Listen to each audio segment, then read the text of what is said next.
and hooked his arm in mine just as he did after every show. He aimed the beam of his flashlight on the floor so I could walk through the dimly lit backstage area. That night, I needed his assistance more than ever. Following the show, I wanted to sign pictures and albums for my fans, as I always did.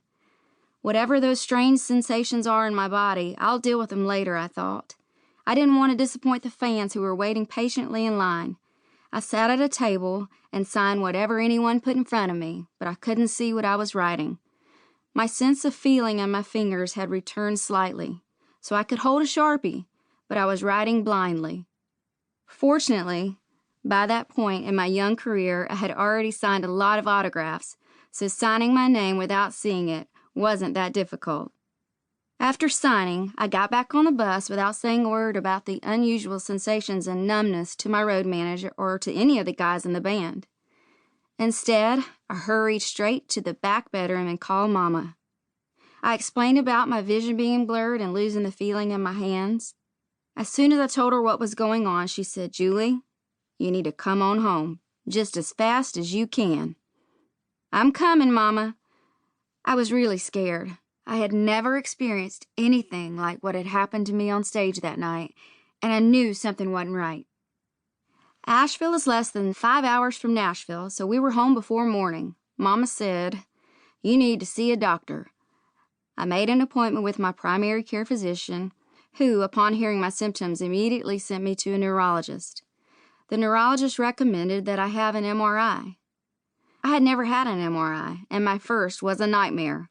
For some reason, the doctor ordered an enclosed MRI for me. The attendant instructed me to lie down flat on a table, put a mask over my face, then slid me inside a tube. When the attendant put that mask on me, I became claustrophobic. My heart started racing, and my whole body began perspiring profusely. All I could see was the mask covering my eyes, and that caused me to be even more fearful. I had to hold completely still as the machine scanned my entire body, making all sorts of strange, loud clanking noises. "I gotta get out of this thing," I screamed to myself. The MRI seemed to take forever, and I freaked out inside that cold tube. I felt as though I were in the scene in the movie The Silence of the Lambs, where the girl is kept captive in the bottom of the well. I started kicking my feet and yelling, "Please, let me out of here." The attendants came running at my first twitch, which, of course, meant I had to redo the tests.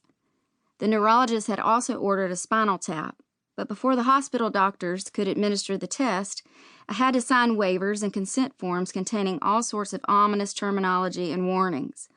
Although I had no idea what all was involved, I complied with the doctor's orders. I had never seen a needle that large in my life. I closed my eyes tightly and tried to think about something other than the pain. After I completed the procedures, I was discharged from the hospital. The neurologist said, "I'll call you as soon as we know anything." I went home and tried to forget about it, which was easy to do because I was feeling slightly better and I had work to do on my new album. I was in a studio in Franklin, Tennessee, about 20 miles south of Nashville, recording the song "Men and Mascara" with Byron Gallimore producing, when the doctor called me. I saw his name on my phone, but I didn't take the call because I didn't want to break the creative flow. I wanted to focus on the music, but I was anxious, wondering what news the doctor wanted to tell me. So I called Mama and asked her to get the results for me. On my drive back to Nashville, I called Mama to learn the test results. I feared that the doctor had told her that I had a brain tumor. My palms were sweaty on the steering wheel. That was not like me.